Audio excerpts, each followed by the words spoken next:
बिस्मिल्लाहिर्रहमानिर्रहीम, अस्सलाम वालेकुम and a very happy good morning everybody. मैं हूं आपकी होस्ट हिना नियाजी और मेरे साथ है मिस्टर जमील सुखेरा।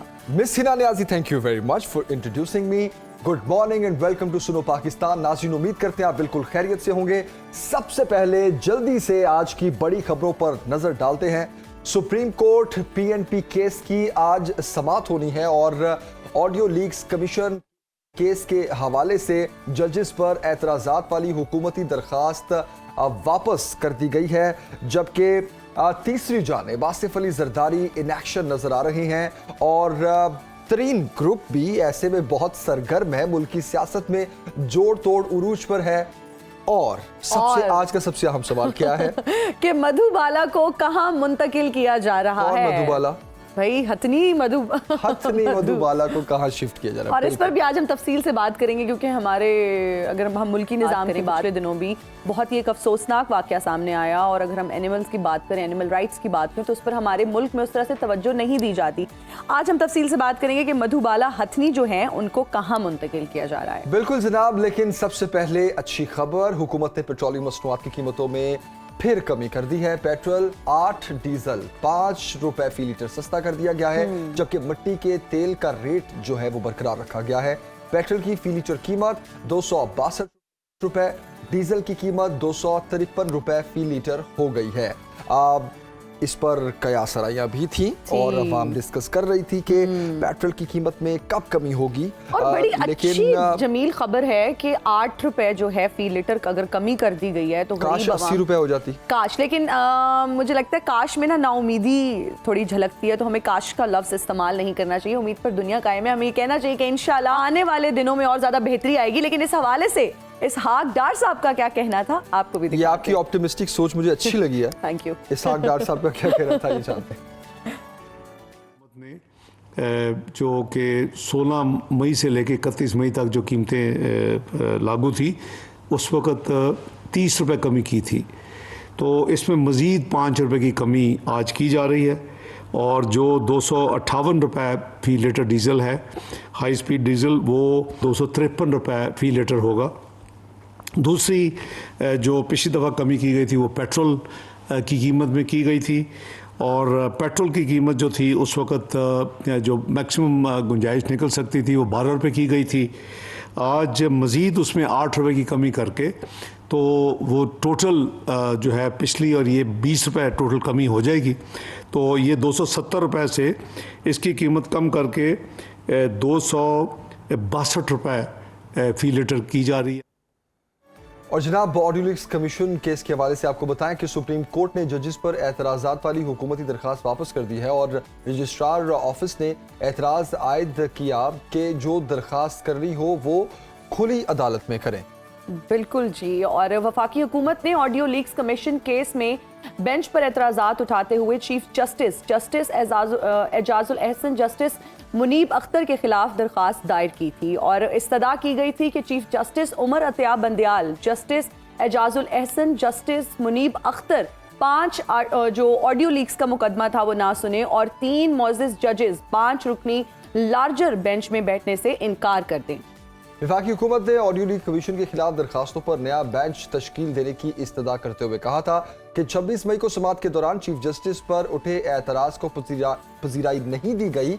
अदालती फैसलों, जजेस कोड ऑफ कंडक्ट के मुताबिक जज अपने रिश्ते का मुकदमा नहीं सुन सकता। और इस खबर को अगर हम रिलेट करें इसी से रिलेटेड खबर से, और वो ये है कि ये ऑडियो रिकॉर्ड कौन करता है। इस्लामाबाद हाई कोर्ट ने हुकूमत से जवाब तलब कर लिया है। इस्लामाबाद हाई कोर्ट ने ऑडियो लीक्स तहकीकात के लिए कायम खुसूसी कमेटी को साबिक चीफ जस्टिस साकिब निसार के बेटे के खिलाफ कार्रवाई से रोक दिया। पार्लियामेंट की खुसूसी कमेटी की जानिब से नजम साकिब की तलबी का नोटिस भी मुअत्तल कर दिया गया और जस्टिस बाबर सत्तार ने सवाल किया कि क्या ये स्पेशल कमेटी है, और वकील लतीफ खोसा ने जवाब दिया कि स्पेशल कमेटी के लिए भी वही रूल्स होंगे जो आम कमेटी के लिए होते हैं। अदालत ने लतीफ खोसा से मुकालमा किया कि आपको मुतल्लिका वजारत को पार्टी बनाना पड़ेगा। लतीफ खोसा ने जवाब दिया कि कोई मुतल्लिका वजारत इस मामले में है ही नहीं।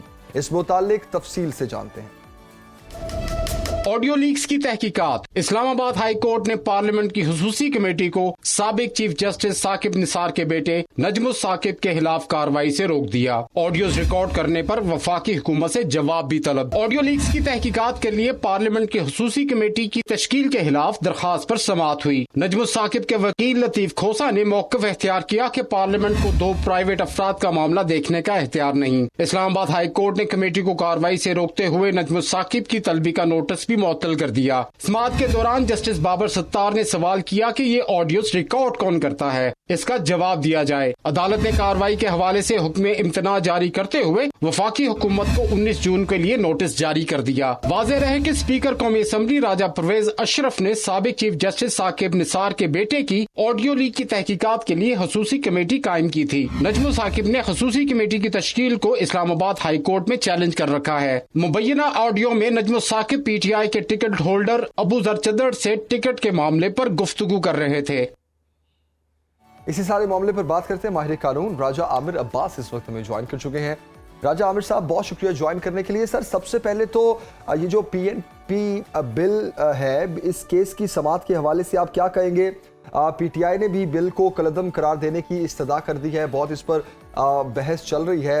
आपको क्या लगता है, क्या ये बिल जो है आने वाले दिनों में नुकसानदेह साबित होगा? देखिए, कानून साजी बेसिकली तो पार्लियामेंट का राइट है और कोई भी अगर वो कानून साजी करते हैं तो उसमें उसका जो पार्लियामान का जो विजडम है उसको चैलेंज नहीं किया जा सकता। लेकिन एक चीज जो मद्देनजर रखनी होती है किसी भी कानून साजी के लिए, वो ये है कि वो किसी भी आइन की शिक के या जो हमारी आइन की बेसिक स्पिरिट है, जो कि ऑब्जेक्टिव रेजोल्यूशन है, आर्टिकल 2A है, उसके खिलाफ ना हो, अल्ट्रा वायरीज ना हो उसके, और कोई भी ऐसी कानून साजी जो या तो पर्सन स्पेसिफिक हो या आइन की किसी शिक के मुतरादिफ हो, या वो फिर जो हमारे आइन का बेसिक स्ट्रक्चर है जिसमें ट्राइकोटमी ऑफ पावर है, जिसमें 3 हमारे जो पिलर्स हैं, अदलिया, एग्जेक्टिव और पार्लियामान, उनमें अगर किसी किस्म की दखलंदाजी तस्वर किया जाएगा तो यकीनी तौर पे उसको चैलेंज भी किया जा सकता है और अदालतें उसको अल्ट्रा वायरीज भी करार दे सकती हैं। और नंबर 2 ये कि अगर कोई कानून साजी किसी भी जो शहरी हैं उनके बुनियादी हकूक के खिलाफ हो और ये क्वेश्चन ऑफ पब्लिक इम्पोर्टेंस बन जाए तो वो भी चैलेंज हो सकता है। तो गालिबन यही वो बुनियादें बनी हैं कि जिसमें ये चैलेंज किया जा रहा है। जी राजा आमिर अब्बास साहब, इस्लामाबाद हाई कोर्ट ने ऑडियो लीक्स केस के हवाले से हुकूमत से पूछा कि ऑडियो रिकॉर्ड करने वाले अनासिर कौन हैं और खसूसी कमेटी ने किस इख्तियार के तहत ये नोटिस लिया, आप क्या कहेंगे? देखिए, ये बहुत इम्पोर्टेंट एक क्वेश्चन और relevant question Islamabad high court ने रेज किया है, क्योंकि हम पिछले कुछ से देख रहे हैं कि हमारे मुल्क में ऑडियो लीक्स, वीडियो लीक्स ये बिल्कुल एक सरफेस करके ऊपर आई हैं, जिस पे हमारी जो सियासत भी चल रही है, जिस पे हमारी एग्जेक्टिव और इंतजामिया के अमूर भी इससे अफेक्ट हो रहे हैं।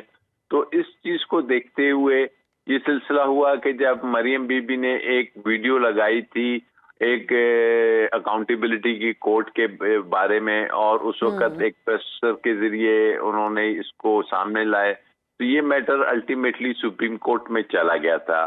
और उस वक्त के एक 5 रुकनी बेंच ने बड़े क्लियरली और वाज़ेह अंदाज में लिख दिया कि जी ऑडियो और वीडियो लीक्स हैं, इसको एक कानूनी शहादत के तहत अगर आप एडमिजिबल समझना चाहते हैं या इसको अगर हम किसी चीज की बुनियाद बनाना चाहते हैं तो उसके लिए सबसे इम्पोर्टेंट चीज है कि पहले ये जो ऑडियो और वीडियो है इसकी रिकॉर्डिंग कहाँ पे हुई, किस इंस्ट्रूमेंट से इसको रिकॉर्ड किया, कौन सा वो शख्स है जो इसको रिकॉर्ड कर रहा है और अंडर विच अथॉरिटी ये रिकॉर्ड हो रही है।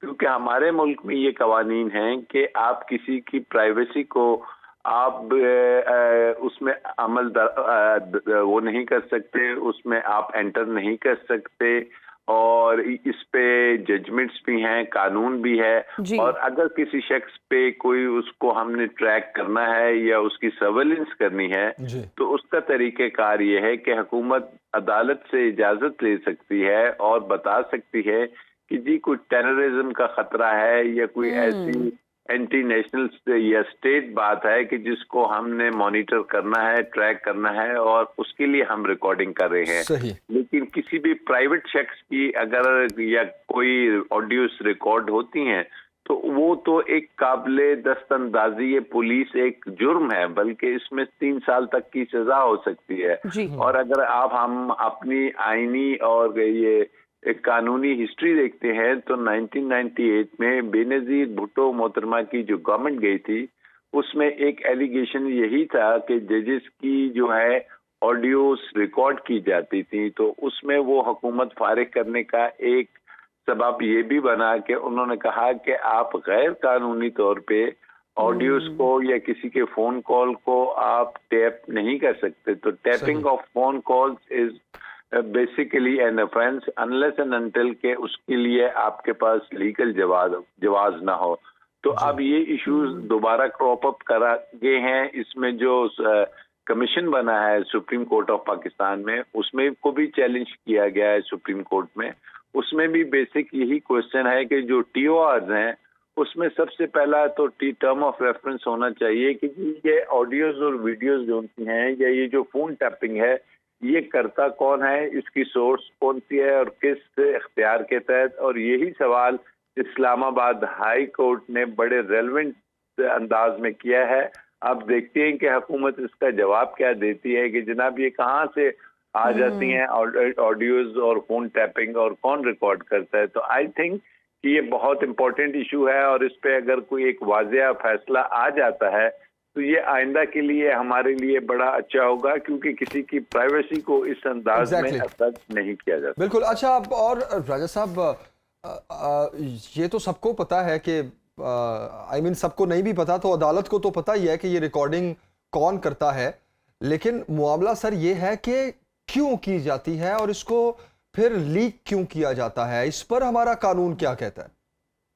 देखिए, किसी अदालत किसी प्रिजम्पशन पे या मफरूजे पे नहीं जाती कि जी हमें पता है कौन करता है। इसका तरीका ये होता है कि जो शख्स उसको उसके तहत किसी के खिलाफ कोई कार्रवाई करना चाहता है तो फिर वो कहेगा कि जी हम, अगर हुकूमत है तो हुकूमत कहेगी कि जी हमने रिकॉर्ड किया है। अगर हुकूमत ने रिकॉर्ड किया है तो फिर उसकी रिकॉर्डिंग को जस्टिफाई करना पड़ेगा कि ये वो वजूहात थी और ये वो कानूनी हमारे पास अप्रूवल थी जिसके तहत हम रिकॉर्ड कर रहे थे। अदरवाइज अगर कोई रिकॉर्ड करता है तो उसकी बेस बना के किसी किस्म का उसके खिलाफ एक्शन नहीं लिया जा सकता।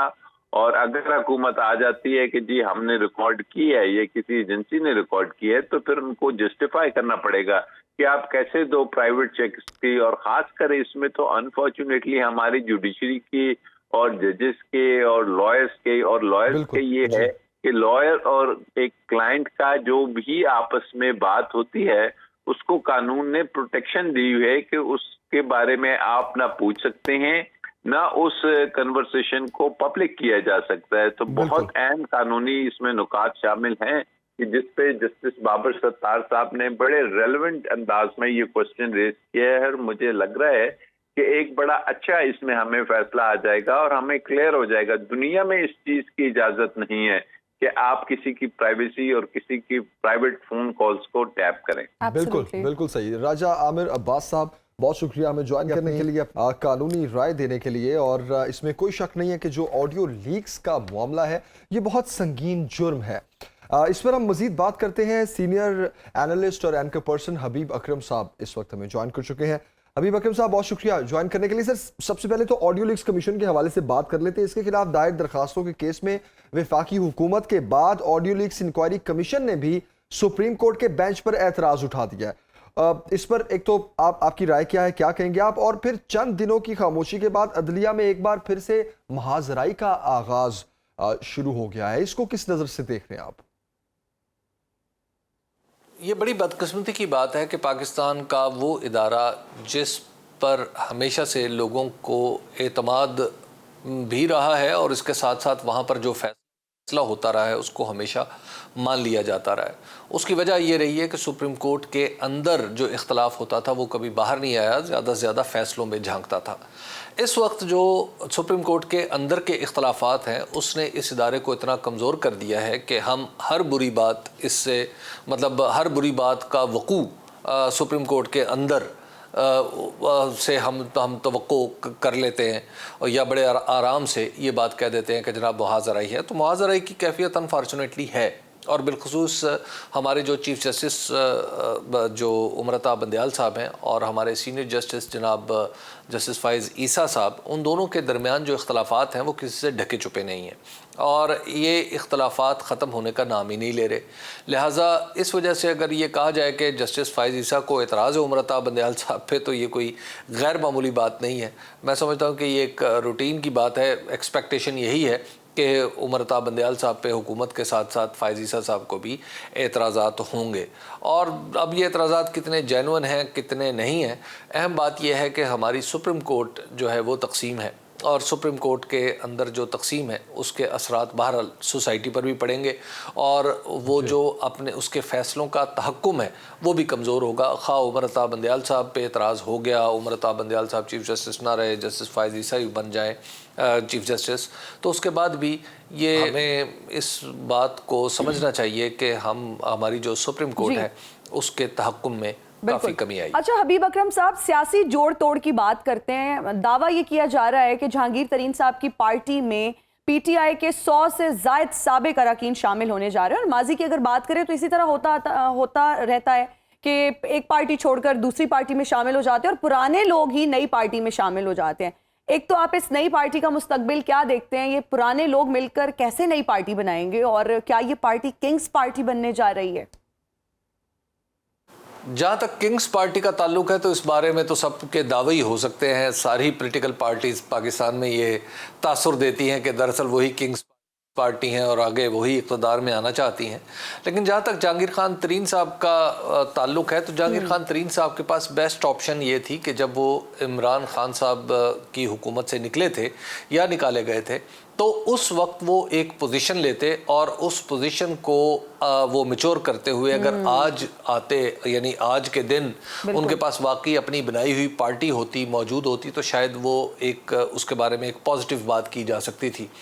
लेकिन अब जिस तरह वो लोगों को इकट्ठा करके, यानी उन लोगों को जो पाकिस्तान तहरीक इंसाफ छोड़ चुके हैं या छोड़ना चाहते हैं उनकी मदद से पार्टी बना रहे हैं, तो इसका मतलब यह है कि वो पाकिस्तान तहरीक इंसाफ के मलबे से एक नया मकान बनाना चाहते हैं। तो ऐसा होना मुझे बड़ा ही मुश्किल नज़र आ रहा है। उसकी वजह ये भी है कि जहांगीर खान तरीन साहब ने कभी भी अवामी पॉलिटिक्स नहीं की, बल्कि वो हमेशा हल्का जाती पॉलिटिक्स में भी और उसमें भी ख़ास तौर पर ख़ानदानी पॉलिटिक्स में वो ज़्यादा बिलीव करते हैं। 2013 के इलेक्शन के बाद वो ख़ुद ऑन रिकॉर्ड हैं कि उन्होंने इमरान खान साहब को, बल्कि 2018 के बाद वो ऑन रिकॉर्ड हैं कि उन्होंने 2013 में ये मशवरा दिया था और फिर 2018 में ये करके दिखाया कि पंजाब के अंदर 63 गालिबन उन्होंने एक नंबर लिया था कि 63 ख़ानदान ऐसे हैं जिनको अगर अपने साथ मिला लिया जाए तो पंजाब की हुकूमत बनाई जा सकती है। तो उन्होंने दावा किया था कि इमरान खान साहब ने उनका ये मशवरा माना और 2018 में ऐसी ही सूरत हाल थी। तो उनके पास अगर वो 63 ख़ानदानों की थ्योरी है कि उसके नतीजे में वो पंजाब में कुछ इनकलाब बर्पा कर सकते हैं तो ज़रूर उन्हें कोशिश करनी चाहिए। सियासत ये जमहूरी मुल्क है और सियासत सब लोगों का हक़ है। लेकिन इस मरहले पे अगर आप 2023 आज के दिन ये मुझसे सवाल पूछे तो मुझे कोई बहुत ज़्यादा रोशन मुस्तकबिल नज़र नहीं आता जहांगीर खान तरीन साहब के साथियों का, हमनमाओं का और उनकी बनाई हुई पार्टी। अच्छा, लेकिन हबीब अकरम साहब, आपने जहांगीर तरीन साहब का कहा कि वो चले इलाकाई सियासत की तरफ उनका फोकस ज़्यादा होता है, लेकिन जरदारी साहब के बारे में आप क्या कहेंगे, जिनको किंग कहा जाता है, मुफाहमत का बादशाह कहा जाता है, वो भी बड़े एक्टिव नजर आ रहे हैं पंजाब में ख़ास तौर पर। और आपको क्या लगता है कि पीटीआई के जो अरकान टूट रहे हैं, क्या कहीं वो पीपल्स पार्टी ज्वाइन करने तो नहीं जा रहे? और फिर ख़ास तौर पर पीपल्स पार्टी का पंजाब में आप फ्यूचर क्या देख रहे हैं? आसिफ अली जरदारी साहब का जो अंदाज़े सियासत है वो अवामी कभी भी नहीं रहा। वो ऐसे लोगों को जोड़ने में इंटरेस्ट रखते हैं जो उनके ख्याल में किसी न किसी दर्जे में अवामी सतह पर या अवामी सतह पर अपने ग्रोह रखते हैं। और बिल्कुल देहाती पॉलिटिक्स में ये नज़र आता है हमें कि वहाँ पर धड़ेबंदियाँ बहुत तगड़ी होती हैं। एक तरफ एक धड़ा होता है तो वो उस दूसरे धड़े ने डेफिनेटली उसकी मुखालफती इख्तियार करनी होती है। तो इस तरह की जो देहाती नशिस्तें हैं उनमें उन पर से जो लोग इलेक्शन लड़ते रहे हैं, कभी जीतते हैं कभी हारते हैं, तो वो आसिफ अली जरदारी साहब का हमेशा से पसंदीदा हदफ रहे हैं और उन्हें वो शामिल भी करना चाहते रहे हैं। तो एक तो वो अपने अंदाज़े सियासत को समझ रहे हैं कि पाकिस्तान तहरीक इंसाफ अगर टूटती है या जैसे डिसमेंटल हो रही है या इसके लोग उसको छोड़ रहे हैं, तो ये लोग अगर पाकिस्तान पीपल्स पार्टी को ज्वाइन कर लें तो वो जीत सकती है। क्योंकि आसिफ अली जरदारी साहब का बुनियादी जो प्रीमाइज़ है, यानी बुनियादी नुक्ता जिसकी वजह से वो समझते हैं कि 2018 में पीटीआई इलेक्शन जीती, वो इलेक्टेबल्स की बुनियाद पे थी। तो अब वो उन इलेक्टेबल्स को अपने साथ शामिल करके समझते हैं कि वो पाकिस्तान पीपल्स पार्टी का पंजाब में या बल्कि पंजाब में कुछ फुटप्रिंट जो है वो बना सकेंगे। ये एक उनकी पॉलिटिक्स तो है, लेकिन काफ़ी मुश्किल है ये काम। सही। हबीब अकरम साहब, बहुत शुक्रिया आपके वक्त का। और जहाँ इलेक्टेबल्स की आपने बात की, इसी पर खान साहब ने जो है बड़ा वाज़े कर दिया कि अब मुझे इलेक्टेबल्स की ज़रूरत नहीं है, वोट पीटीआई का है और हमारा वोट बैंक इतना है कि हमें इलेक्टेबल्स की ज़रूरत भी नहीं पड़ेगी। बट लेट्स सी आने वाले दिनों में, और वो ये भी कहते हैं कि इलेक्शन हम जीत जाएंगे। अच्छा, वो भी इलेक्शन जीत जाएंगे, जहांगीर साहब भी जीत जाएंगे, पीपल्स पार्टी भी जीत जाएगी, नून लीग भी जीत जाएगी, सभी जीत जाएंगे, बस आवाम हार जाएगी इस मुल्क की और कुछ नहीं होगा। बड़े दिल बर्दाश्त नजर आ रहे हैं जमीला। बस क्या करें, आपको पता है पिछले 24 घंटों में जो चेंजिंग्स आ रही हैं कुछ, तो अल्लाह खैर करे और आने वाले दिनों में हम वही आपकी वाली बात की अच्छी उम्मीद रखनी चाहिए। अच्छी उम्मीद रखनी चाहिए, उम्मीद पर दुनिया कायम है और हम यहाँ पर आते हैं सुबह सुबह, तो हमारी कोशिश होती है उम्मीद पर पाकिस्तान कायम हो गया है अब। उम्मीद पर पाकिस्तान कायम है, दुआओं पर और उम्मीद पर पाकिस्तान कायम है जी। एक ब्रेक लेते हैं, उम्मीद ही कर सकते हैं। बिल्कुल ब्रेक लेते हैं जी, हाजिर होंगे ब्रेक के बाद। देखते रहिए सुनो Pakistan. And we're right back after the break. You're watching सुनो पाकिस्तान। और अब बात करेंगे कराची में एक हथनी मधुबाला की। कराची चिड़ियाघर की हथनी मधुबाला की सफारी पार्क मुंतकिली कंटेनर की तैयारी के मामलात देखने फोरपॉज का नुमाइंदा कराची पहुंच गया है। बैनुल-अक़वामी एनजीओ फोरपॉज की टीम के दीगर अराकीन भी मधुबाला की मुंतकिली से कबल पाकिस्तान पहुंचेंगे और मधुबाला की सफारी पार्क मुंतकिली के लिए खुसूसी कंटेनर तैयार किया जा रहा है और सफारी पार्क मुंतकिली से कबल मधुबाला की मुकम्मल स्क्रीनिंग भी की जाएगी। और जहां फोरपॉज के नुमाइंदे पहुंच चुके हैं वहां पर, वहीं हमारा सुनो न्यूज़ का नुमाइंदा भी पहुंच चुका है। आसिफ अली सैयद से बात करते हैं और उनसे जानते हैं कि क्या तैयारियां की जा रही हैं मधुबाला को सफारी पार्क में मुंतकिल करने की। आप आसिफ अपडेट कीजिए। जी बिल्कुल, मधुबाला यहाँ पर अब अकेली है, तो इसको यहाँ से इन्होंने सफारी पार्क मुंतकिल करना है। और सफारी पार्क में इससे पहले वहाँ पर मलाइका और सोनिया, दो हथनियाँ मौजूद हैं पहले से, और वहाँ पर उनके हाथी खाने भी बने हुए हैं। और जब इसको यहाँ से शिफ्ट करना है तो इन्होंने वहाँ पर इसका अलग एक हाथी खाना बना जा रहा है वहाँ पर, जिसकी तामीर तकरीबन 30 से 40% मुकम्मल हो चुकी है। और डायरेक्टर ज़ू हैं कंवर अयूब, उन्होंने हमें बताया था कि उसकी तैयारी का मराइल जो है बहुत तेज़ी से तय हो रहे हैं। और यहाँ पर एक खुसूसी कंटेनर तैयार किया जा रहा है लोहे का, जिसमें इसको मधुबाला को यहाँ से लेकर जाया जाएगा सफारी पार्क। फोरपॉज जो एक बैनुल-अक़वामी एनजीओ है, हाथियों की सेहत के मामले पे जो काम करती है पूरी दुनिया में, उसका एक नुमाइंदा यहाँ पे गुज़िश्ता रोज़ पहुँचा है और उसकी यहाँ पे मुलाकातें हुई हैं हुक्काम से चिड़ियाघर के, और उन्होंने इस हवाले से जो है सारी डिस्कस किया है कि इसके इलाज के हवाले से भी। जी अच्छा, आसिफ बताइएगा कि मधुबाला की सेहत, जी मधुबाला की सेहत की भी आप कोई बात करें तो उनकी तबीयत थोड़ी सी खराब है, उस हवाले से भी हमें अपडेट कीजिएगा। जो गुज़िश्ता दिनों ब्लड सैंपल लिए गए थे मधुबाला के, उसकी रिपोर्ट भी गुज़िश्ता रोज़ मौसूल हो गई थी। ये वेटरनरी एंड एनिमल्स का जो साइंसेस का इदारा है लाहौर में, वहाँ से उनकी रिपोर्ट आई है और उसमें ब्लड पैरासाइट एक बीमारी होती है हाथियों को, वो जो है इसके जरासीम पाए गए हैं, लेकिन वो बहुत मामूली सी है, बिल्कुल इब्तिदाई मरहले में है वो बीमारी।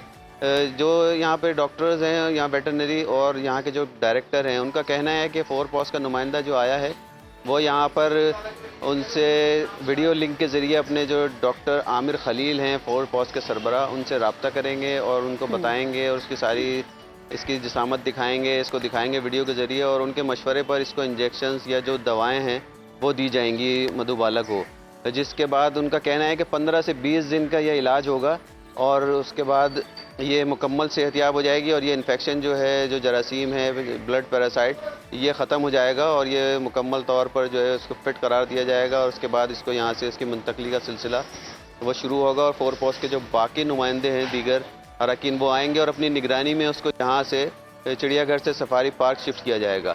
चिड़ियाघर की हम बात करें तो जो इसका हाथी खाना है, इसके सामने एक इसका केज था, उसको यहाँ से हटा दिया गया है, उसकी जगह दूसरे दीगर कोई पिंजरे बनाए जाएंगे। इसके अलावा यहाँ पर चिड़ियाघर में दीगर जो है रंगो रोगन के और दीगर जानवरों की जो बेहतरी के मामलात हैं वो किए जा रहे हैं।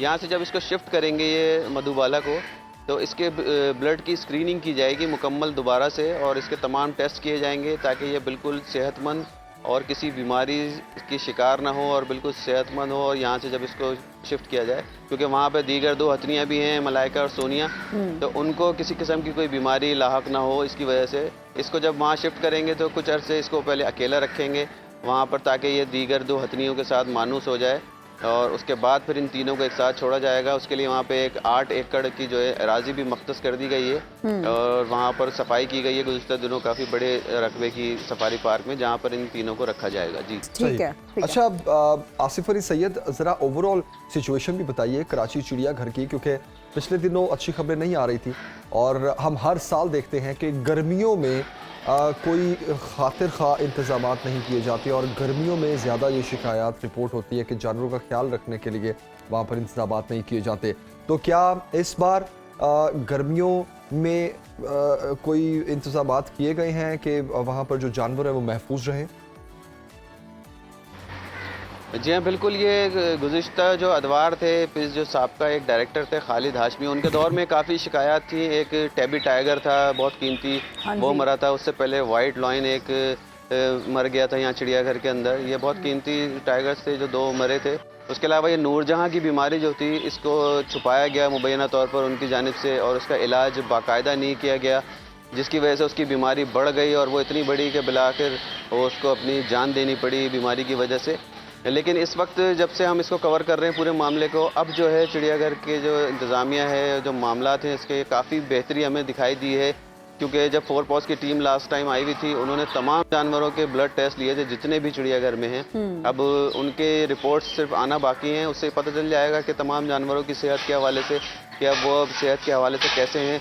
एक शेरनी है जो अफ्रीकन शेरनी है जिसकी बीनाई नहीं है, वो भी उनको इस टेस्ट के दौरान ही पता चला था कि इतने अरसे से शेरनी थी जो नाबीना थी और उसके चेहरे पे काफ़ी चोटों के निशान भी थे, क्योंकि वो ज़ाहिर बात है देख नहीं सकती, तो वो जगह जगह टकराती है पिंजरे में, उसकी वजह से उसके चेहरे पर चोट के निशानात थे। लेकिन ओवरऑल अभी हमने देखा है कि यहाँ पर काफ़ी बेहतरी लाई गई है और रंगो रोगन का काम भी यहाँ पिंजरों पर किया जा रहा है और यहाँ पे सफाई सुथराई का भी बाकायदा इंतज़ाम है। क्योंकि अब ज़ाहिर बात है जब इंटरनेशनल मीडिया पर और दीगर फोरम्स पर जब मामलात शुरू होते हैं तो फिर इंतज़ामिया जो है हरकत में आ ही जाती है और उसके बाद सारे मामला जो है बिल्कुल अपने सीधे तरीके से चलना शुरू हो जाते हैं। लेकिन अभी इस वक्त ओवरऑल जानवरों की सूरत हाल ये है कि अच्छी खबर ये गुज़िश्ता दिनों आई थी कि यहाँ पे काले हिरन के यहाँ 3 बच्चों की पैदाइश हुई थी चिड़ियाघर में, जो बहुत अरसे बाद ये हुआ था कि यहाँ पर इजाफा हुआ है किसी में, क्योंकि 3 बच्चे उसके पैदा हुए थे काले हिरन के।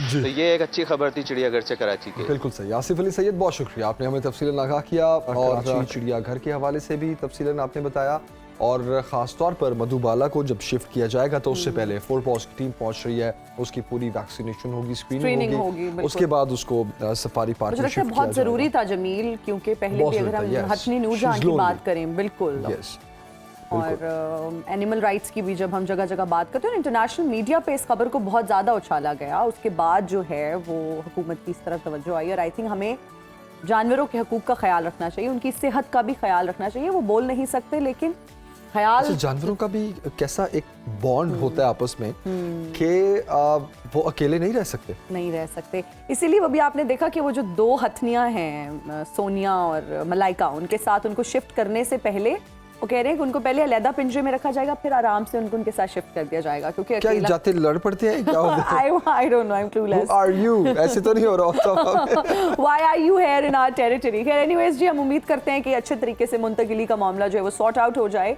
और इनका ख्याल भी रखा जाए आगे। आगे बढ़ते जनाब, जूनियर एशिया कप हॉकी के सेमीफाइनल में पाकिस्तान ने मलेशिया को 2 के मुकाबले में 6 गोल से शिकस्त देकर फाइनल के लिए क्वालिफाई कर लिया है। ये भी एक बहुत अच्छी खबर और है, पॉजिटिव खबर है जी। और इस पर बात करने के लिए इस वक्त हमें ज्वाइन किया है हाफिज इमरान साहब ने, जो कि स्पोर्ट्स एनालिस्ट हैं। Thank you so much for joining us. Hafeez साहब, गुड मॉर्निंग, कैसे हैं आप? सुबह बखैर, बहुत ठीक ठाक, अल्लाह का शुक्र, बहुत शुक्रिया। हाफिज साहब, क्या कहेंगे इतनी जबरदस्त खबर सुनने के बाद? सेमीफाइनल में शिकस्त दी और फाइनल में कहा जा रहा है कि इंडिया के साथ मैच होने वाला है। देखिए, बहुत खुशाइंद है। पाकिस्तान ने जो लीग मैच खेला था, पूल मैच भारत के खिलाफ, वो भी बराबर रहा था और उसी मैच के बाद पाकिस्तान की टीम को एक हिम्मत ये पैदा हुई और एतमाद बुलंद हुआ कि अगर हम रैंकिंग में 17वें 18वें पर होते हुए भी चौथे 5वें नंबर की टीम के खिलाफ अच्छा खेल सकते हैं, तो पाकिस्तान की टीम फिर टूर्नामेंट में इससे ज़्यादा बेहतर नतीजे दे सकती है। तो बहुत खुश आइंदा पाकिस्तान के लिए कि जूनियर एशिया कप के पाकिस्तान फाइनल में पहुंचा है। कल जो मैच खेला गया था जिसमें पाकिस्तान ने कामयाबी अच्छे मार्जिन से कामयाबी हासिल की, अच्छा फ़र्क था जिससे पाकिस्तान के मैच जीता, तो इत्मीनान और ज़्यादा बुलंद होगा। और बुनियादी तौर पर जब आप टूर्नामेंट का आगाज़ अच्छा कर लेते हैं और उसी आप रब्त के साथ, उसी अंदाज के साथ आगे बढ़ते हैं, तो फाइनल तक फिर ज़्यादा बेहतर अंदाज में पाकिस्तान के पास एक मौका ज़रूर है कि वो भारत को भी शिकस्त देगा, कि खासा फ़र्क है। लेकिन जब आप नॉकआउट स्टेज पर आ जाते हैं दोनों तरफ से, जाहिर बात है वो भी जूनियर खिलाड़ी हैं, उनका पाकिस्तान के खिलाड़ियों से तजर्बा ज़्यादा होगा क्योंकि वो हॉकी ज़्यादा खेलते हैं, उनकी तैयारियां पाकिस्तान से बेहतर हैं। लेकिन इसके बावजूद भी तमाम तर चीज़ों को एक तरफ देखते हुए पाकिस्तान से हम फाइनल में भी अच्छे नताइज की भी तवक्को करते हैं। और जिस तरह से आप बात कर रहे थे कि खुशी की खबर है, देखें ये खुशी की खबर के साथ साथ लम्हा फिक्रिया भी है, क्योंकि एक ऐसी टीम जो ऐसे खिलाड़ी जो एशिया की सतह पर जूनियर के ऊपर इतना अच्छा खेल सकते हैं, तो क्या वजह है कि जब वो सीनियर्स की तरफ मुंतकिल होते हैं तो वो कारकर्दगी का वो मयार बरकरार नहीं रख पाते हैं। तो हमें अपनी हॉकी को तवज्जो देने की ज़रूरत है इस अंदाज से कि ये एक पाथवे है, इसको टूटना नहीं चाहिए, इसको बरकरार रहना चाहिए। इन खिलाड़ियों ने एशिया कप के बाद वर्ल्ड कप खेलना है जूनियर का, तो इनके लिए वो बहुत अच्छी तैयारियों की ज़रूरत है और इन्हीं खिलाड़ियों ने पाकिस्तान की सीनियर टीम का बाद में हिस्सा बनना है। तो ये जो पाथवे है, ये जो एक रास्ता है, इसको बहुत बेहतर अंदाज में हमें चलाने की ज़रूरत है। इनकी ग़िज़ा का ख्याल रखने की ज़रूरत है, इनकी ट्रेनिंग का ख्याल रखने की ज़रूरत है, इनको माशी तफक्रात से आज़ाद कराने की ज़रूरत है, इनको बेहतरीन ट्रेनिंग का माहौल और सहूलियात फराहम करने की ज़रूरत है, इनको बेहतरीन जो मुल्क हैं हॉकी खेलने वाले वहाँ पर इनको भेजने की ज़रूरत है ताकि ये अपने से बहुत बेहतर टीमों के साथ खेलें, ज़्यादा तजर्बा हासिल करें, इनकी सलाहियतों में निखार आए। तो ये जहाँ पर खुशी की खबर है उसके साथ साथ फिक्र की बात भी है, क्या हमने इनको अपनी मदद हक के तहत छोड़ देना है या इनका कोई ख्याल भी करना है। अभी आप चिड़ियाघर की बात कर रहे थे कि जानवरों के साथ आप एनिमल राइट्स की बात करते हैं, तो स्पोर्ट्समैन का भी कोई राइट है, उसके ऊपर भी बात लोगों को करने की जरूरत है कि अगर आप जानवरों की बात कर रहे हैं, उनका ख्याल रख रहे हैं, इस तरीके से करने। तो ये जो लोग पाकिस्तान का झंडा उठाकर दुनिया में चलते हैं, ये फ्लैग कैरियर है बेसिकली पाकिस्तान के। जो स्पोर्ट्समैन होता है वो आपका फ्लैग कैरियर होता है। तो आपने अपने उस झंडा उठाने वाले के साथ क्या सलूक करना है? क्या आप ये चाहते हैं कि वो दुनिया में सबसे आखिरी नंबर पर हों? अगर आप ये चाहते हैं, इसी पे आप मुतमईन हैं, आपको तसल्ली है कि वो आखिरी नंबर पर हैं, तो ठीक है। लेकिन अगर आप ये समझते हैं कि आखिरी नंबर पर खड़ा हुआ बंदा अपना झंडा लेके हमें शर्मिंदगी महसूस होती है, तो उस शर्म को दूर करने के लिए, उसको फख्र में बदलने के लिए जिन चीज़ों की ज़रूरत है वो करना है। इन खिलाड़ियों को आप जाने से पहले हालात देख लें कि किस तरीके से इनको भेजा गया है। जगह जगह पर जाकर लोगों को दरखास्त करना पड़ती है। हुकूमत हॉकी फेडरेशन को तस्लीम नहीं कर रही है, वो उनके फंड जारी करने के लिए तैयार नहीं है। हमारा कोई निज़ाम यहाँ पर मौजूद नहीं है। जो आता है वो अपनी मर्जी से चीज़ों को चलाने की कोशिश करता है। हुकूमत अगर पाकिस्तान हॉकी फेडरेशन के मामलात पे उसको कोई एतराज़ है, तो खिलाड़ियों का तो उसमें कोई कसूर नहीं है कि जिन्होंने एशिया कप में शिरकत के लिए जाना था। बिल्कुल सही कहा, उनकी ज़रूरियात तो पूरी करने की ज़रूरत है ना जी। बिल्कुल सही कहा आपने। हाफिज मोहम्मद इमरान साहब, बहुत शुक्रिया आपके वक्त का। और आपने बिल्कुल ठीक कहा कि जहां ये खबर है वहीं ये लम्हा फिक्रिया भी है, क्योंकि हॉकी एक तो हमारा कौमी खेल है और फिर हम रैंकिंग में इतना नीचे हैं, और फिर अगर जूनियर टीम हमारी इतना अच्छा परफॉर्म कर सकती है तो हमारी जो नेशनल टीम है, सीनियर्स की टीम है, वो परफॉर्म क्यों नहीं कर पाती? ये वाकई एक बड़ा सवाल है। गवर्नमेंट को चाहिए कि वो इस तरफ भी तवज्जो दें। बिल्कुल तो अभी एक ब्रेक लेते हैं जनाब, ब्रेक के बाद हासिल होगा। देखते रहिए सुनो पाकिस्तान।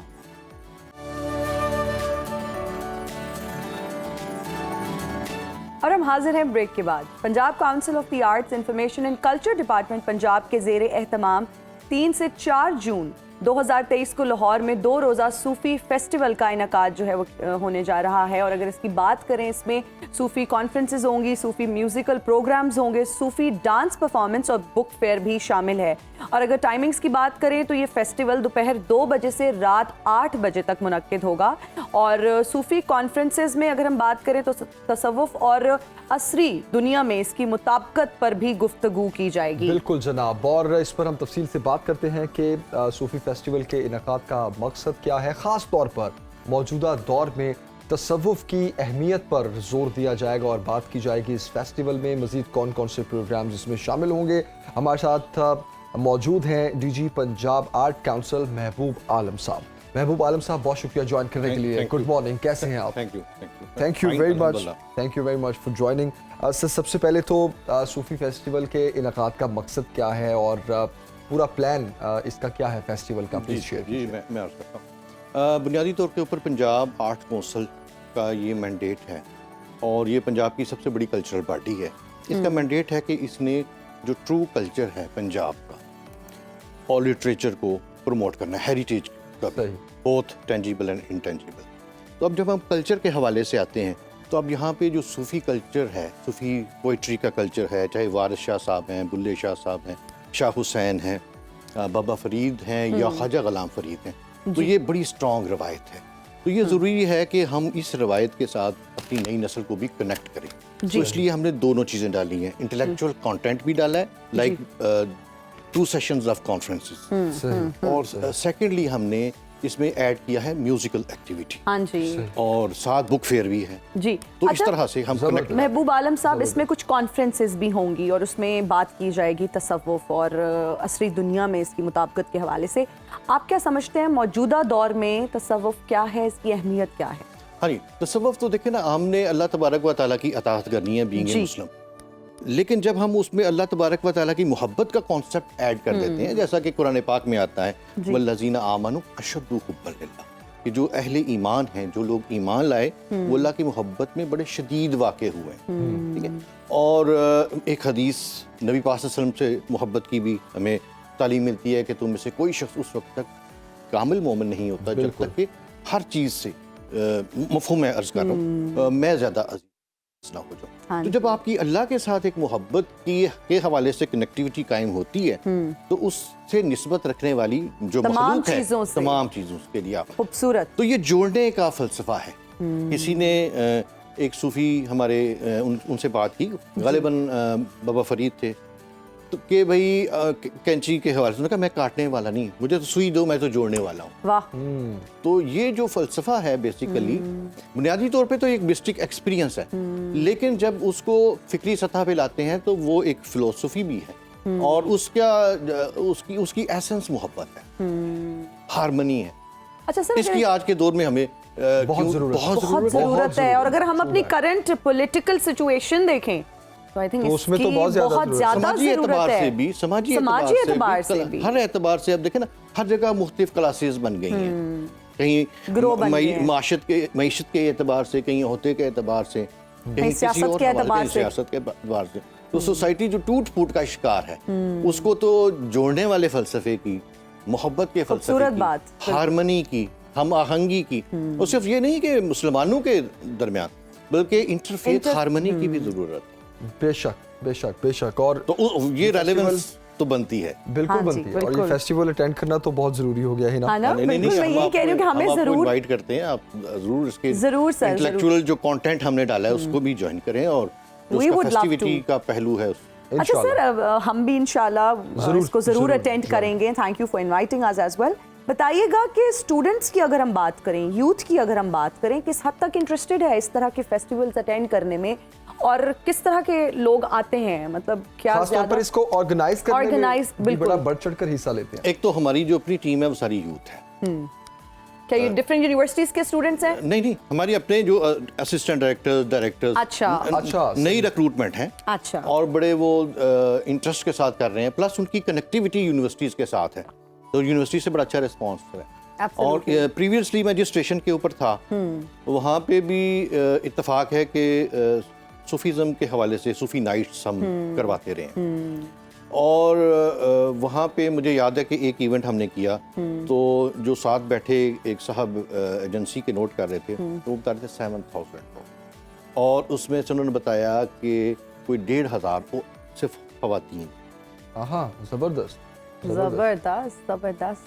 इन चीज़ों की एक बड़ी थर्स्ट है, जहाँ जहाँ भी चीज़ें मुझे करने का मौका मिला, तो बहुत से लोग फिर यही कहते थे हमें पता नहीं चला। और जो आते हैं नौजवान, जिस तरीके से वो उसके ऊपर वो झूम रहे होते हैं, उसको एंजॉय कर रहे होते हैं, वो बजाते खुद एक एविडेंस हमारे सामने आती है कि यूथ की जो सूफी फिलोसफी में दिलचस्पी है। आप बिल्कुल आप क्या अभी समझते हैं? नए गाने वालों को ही देख लें, बहुत सारे नए गाने वाले सूफी गा रहे हैं। सूफी लिटरेचर को प्रमोट बहुत ज्यादा किया जाता है। बीइंग अ लिटरेचर स्टूडेंट, मुझे अभी भी याद है कि हमारा सूफी लिटरेचर का एक जो सब्जेक्ट होता था, उस क्लास में हमारी फुल अटेंडेंस होती थी। बहुत जी बिल्कुल। और सारी खवातीन ही थी किनेड में, तो बहुत हमारी, मुझे नहीं याद कि कोई क्लास हमने मिस की हो। खैर ये वाली क्लास तो बिल्कुल भी नहीं मिस करते होंगे। नहीं मिस करते थे ना, वो एक इंटरेस्ट लेवल। आप क्या समझते हैं कि इस तरह के फेस्टिवल्स का इनकाद जो है वो कितना ज़रूरी है, इस तरह के फेस्टिवल्स का होना, और कितने अरसे बाद होते रहने चाहिए? क्योंकि स्टूडेंट्स बहुत कुछ सीखते हैं, जो हमारी यंग जनरेशन है। अच्छा इस तरह से है ना, अगर आप एक अच्छा मॉडल बना देना जी, तो उसको बाकी लोग कॉपी करने लगते हैं।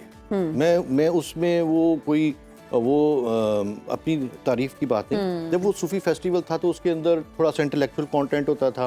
हाँ जी। जो 7 बड़े सूफिया हैं उनका कलाम होता था जी, और रक्से दरवेश की परफॉर्मेंसेज होती थी। हाँ जी। तो वो इतना कॉन्सेप्ट चूंकि एक स्ट्रक्चर्ड अंदाज में था और थीम के ऊपर था, तो उसको बाद में हमारे पब्लिक सेक्टर के कुछ इदारों में जी कॉपी भी किया, कॉपी किया। इसके अलावा जो हमारे फनकार वहां से निकले, वो जहाँ जाते थे वो भी सूफी नाइट का वो पीछे बैनर लगा। इस पे भी कोई फेस्टिवल करवाएं फिर, कि यूनिवर्सिटी में जिस तरह प्लेजरिज्म पे बात की जाती है, उसी तरह कॉपीराइट्स की बात होनी चाहिए। अच्छा, जल्दी से बता दीजिए महबूब साहब के फेस्टिवल के कितने डेज हैं, कौन कौन से प्रोग्राम शामिल हैं, टाइमिंग्स के साथ साथ एंट्री रिक्वायरमेंट्स क्या है? जी, ये 3 और 4 जून को है, 2 बजे से लेके 8 बजे रात। पहले 2 जो घंटे होंगे वो इंटेलेक्चुअल कंटेंट है, कॉन्फ्रेंसेस होंगी। जो फर्स्ट डे है वो पंजाबी के अंदर है। अच्छा। और जो पंजाबी के वेल नोन इंटेलेक्चुअल्स हैं, हमने उनको इंगेज किया हुआ है। और उसकी एसेंस है कि जो पंजाबी की सूफी पोइट्री है, उसकी आज के जो कंटेम्प्रेरी वर्ल्ड है, लम्हा मौजूद है, इससे रेलेवेंस क्या है। अरे वाह। और सेकंड डे हमने पहली जरा खुले डुले तरीके से गपशप है जी। सेकंड डे हमने प्रैक्टिसिंग सूफीज को लेके आए। ओह सर, तो कोई गेस्ट लिस्ट हमारे साथ शेयर करें जो आपकी जी मैं आपसे करता हूँ। जैसे मोइन निज़ामी साहब के नाम से कौन आगा, जैसे बाबा जी इरफानुल हक साहब है, प्रैक्टिसिंग सूफी। और इसी तरह से जो सिलसिला अजीमिया है, नई जनरेशन की उनके साथ बहुत कनेक्टिविटी है, क्योंकि वो आज के ज़ुबान और मुहावरा में और साइंटिफिक जो तशबीहात उसको इस्तेमाल करके वो इलाबोरेट करते हैं। तो उनके बेटे आ रहे हैं, डॉक्टर वकार यूसुफ अजीमी, जो उनका अपनी भी एक शख्सियत है, अपना रिसर्च वर्क है उनका। हाँ जी बिल्कुल। डॉक्टर वकार यूसुफ अजीमी साहब आ रहे हैं। और एक और सूफी सिलसिले से हैं अब्दुल माजिद महबूब साहब, ठीक है, वो भी सजादा नशीन है। तो मीनिंग देयर भाई वो हमने फिर प्रैक्टिसिंग सूफीज को भी बिल्कुल जबरदस्त। लेकिन वो डायलॉग है, वो सिर्फ वो स्पीचेस नहीं होंगी। गॉट इट, बिल्कुल सही, बहुत इंटरेस्टिंग लग रहे हैं ये 2 दिन जनाब, और जरूर इसको, और साथ म्यूजिकल एक्टिविटीज भी है, और वो शाम के टाइम होंगी, शाम के टाइम 2 दिन। बिल्कुल सही। महबूब आलम साहब, thank you very much for joining. Thank you. और श्योर मैं तो हम तो जा रहे हैं बिल्कुल। हम पता नहीं हम जा रहे हैं कि नहीं, मैं अलग टाइम पे जाऊंगा। आप किस टाइम पे जाएंगे? मैं आपसे जब आप नहीं जाएंगे मैं तब जाऊंगी। मैं भी यही कहना चाह रहा था, थोड़े दबे अल्फाज में कहना चाह रहा था आपने। And we are right back after the break. You're watching सुनो पाकिस्तान। मफाहमत की सियासत के बादशाह इन एक्शन। तहरीक इंसाफ छोड़ने वाले पंछियों को अपने घोंसले में जगह देना शुरू कर दी। आसिफ जरदारी से लाहौर में पीटीआई के 25 रहनुमाओं ने मुलाकातें की और पीपल्स पार्टी में शमूलियत का ऐलान कर दिया। साबिक वजीर आजम यूसुफ रजा गिलानी ने मुज़ाकरात का इंदिया देते हुए कहा कि पीपल्स पार्टी मसाइल के हल के लिए बातचीत पर यकीन रखती है। पीटीआई के मजीद कई रहनुमा जो हैं वो हमसे राब्ते में हैं, उनका बैकग्राउंड देखकर शमूलियत का फैसला करेंगे। जहां बात ये हो रही है कि क्या पीटीआई से टूटने वाले लोग पीपल्स पार्टी ज्वाइन करेंगे या फिर जहांगीर तरीन ग्रुप ज्वाइन करेंगे, अब ये एक बड़ा सवाल है। आने वाले दिनों में क्या सूरत हाल होती है। फवाद चौधरी साहब जो हैं उन्होंने सियासत से ब्रेक ली थी, लेकिन अब ब्रेक फेल कैसे हो गई। तहरीक इंसाफ छोड़ने वाले रहनुमाओं के साथ मिलकर जेल डोर राब्ते शुरू कर दिए। एक बैक डोर राब्ते होते हैं, एक जेल डोर राब्ते भी होते हैं। तो अडियाला के मकीन वाइस कप्तान शाह महमूद कुरैशी से उन्होंने मुलाकात की, अपने साथ मिलकर काम करने की उन्होंने पेशकश भी की है, लेकिन वो कौन सी पार्टी ज्वाइन करेंगे ये अभी देखना बाकी है। लेकिन कहा जो ये जाता है जरदारी साहब जो हैं वो मुफाहमत के भी बादशाह हैं। सियासत सीखनी हो तो उनसे सीखी जाए। तो पीपल्स पार्टी जो है वो इन लोगों से राब्ते में है और पीपल्स पार्टी में कौन शामिल होने जा रहा है और कौन नहीं, कितने एक्टिव नजर आ रहे हैं जरदारी साहब, एक तफसीली रिपोर्ट देखते हैं। मुफाहमत की सियासत के बादशाह इन एक्शन। तहरीक इंसाफ छोड़ने वाले पंछियों को अपने घोंसले में जगह देना शुरू कर दी। आसिफ जरदारी से लाहौर में पीटीआई के 25 रहनुमाओं ने मुलाकात की और पीपल्स पार्टी में शमूलियत का ऐलान कर दिया। साबिक वजीर आजम यूसुफ रजा गिलानी ने मुज़ाकरात का इंदिया देते हुए कहा कि पीपल्स पार्टी मसाइल के हल के लिए बातचीत पर यकीन रखती है। इत्तेहादियों के साथ मिलकर आइंदा का लाएअमल तय करेंगे। पीपल्स पार्टी जो है वो जमहूरी जमात है, कॉन्स्टिट्यूशन में रूल ऑफ लॉ में बिलीव करती है और जो भी डिसीजंस होते हैं उनकी सेंट्रल एग्जीक्यूटिव कमेटी जो है वो फैसले करती है और इंडिविजुअली नहीं करते। यूसुफ रजा गिलानी ने मजीद कहा कि पीटीआई के मजीद कई रहनुमा राब्ते में हैं। इनका बैकग्राउंड देखकर शमूलियत का फैसला करेंगे। कैमरामैन अली असगर के साथ वेलरिंग एंड्रयूज, सुनो न्यूज, लाहौर। और इस सारे मामले पर बात करने के लिए इस वक्त हमें प्रोग्राम में ज्वाइन किया है काजी सईद साहब ने, जो कि senior anchor person and senior analyst हैं।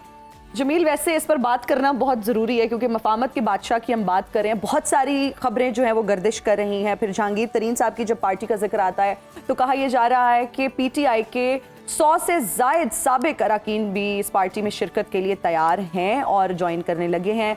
पार्टी के मुस्तकबिल की अगर बात करें तो सवालिया निशान यहाँ पर उठता है कि वो लोग जो कि पहले दूसरी पार्टीज में घूम घुमा कर आए हैं वो अब नई पार्टी में शामिल होकर क्या नया करने वाले हैं और पार्टीज का मुस्तकबिल क्या होगा। तो इस पर बात करते हैं तफसील से। काजी सईद साहब हमारे साथ मौजूद हैं। Thank you so much for joining us in सुनो पाकिस्तान। काजी साहब कैसे हैं आप? बहुत शुक्रिया ना, thank you very much for taking me. Qazi साहब बताइएगा कि ये आसिफ अली जरदारी साहब जिनको मफाहमत का बादशाह कहा जाता है क्या करने वाले हैं? बहुत सारी खबरें गर्दिश कर रही हैं, बहुत सारे लोगों से ये मुलाकातें भी कर रहे हैं, तो क्या देखते हैं पीपल्स पार्टी का मुस्तकबिल पंजाब में? देखिए, मुफाहमत का पता नहीं लफ्जों के मानी बदल गए हैं। मुफाहमत नहीं होती, ये मफादात का लेन देन होता है जी। और ये एक खास पॉलिटिकल एलीट है और खास मुसाफिर हैं जो एक मंजिल की तरफ या एक दूसरी तरफ जो है वो ट्रेवल करते रहते हैं हालात के मुताबिक। तो उसमें मुफाहमत की कोई बात नहीं है। वहां पे होता है ये लेन देन होता है जी। It is like a business deal. ये बिजनेस डील है क्योंकि सियासत आज की जो है वो एक कारोबार की तरह की जाती है और इसके बारे में जो ताज़ा तरीन जो जिस तरह के आए हैं सर्वेज के पैसा सियासत के पीछे भागता है, सियासत पैसे के पीछे भागती है। औहदों की बंदरबांट, मुझे क्या मिलेगा, मुझे कौन सा औहदा मिलेगा, कौन सी वजारत मिलेगी, ये लेन, इसमें मुफाहमत की क्या बात है? मुफाहमत के बेचारे हमने जलील और रुस्वा करके रख दिए। मैं माफी चाहता हूँ काजी सईद साहब। काजी साहब, thank you very much for this definition. मैं हमेशा याद रखूंगा और अक्सर लोग यही बात करते हैं कि ये मुफाहमत जो है ये लेन देन की ही बेसिकली सियासत होती है कि पावर में कौन आएगा। आप फ्यूचर क्या देख रहे हैं? पीटीआई से जो लोग टूट रहे हैं, जहांगीर तरीन ग्रुप से भी राब्ते हैं, जरदारी साहब से भी राब्ते हैं, फिर कल जेल में भी एक मुलाकात हुई, बड़ी इंपॉर्टेंट किंग्स पार्टी की भी बातें हो रही हैं। फ्यूचर देख क्या रहे हैं आप? देखिए, एक तवील अरसे से जो सियासत है वो अवाम से कटी हुई है। वो पहले में होती थी, अब लंदन चली गई है।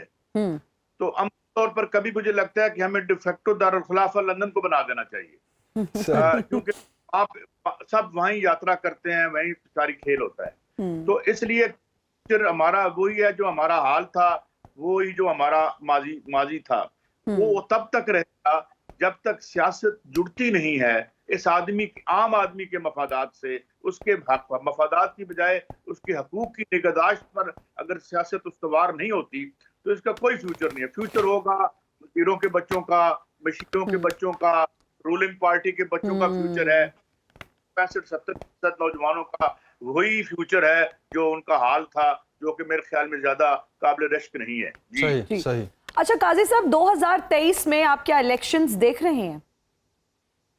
देखिए, मैं इलेक्शन देख रहा हूं या नहीं देख रहा, लेकिन कोई पॉजिटिव तब्दीली नहीं देख रहा।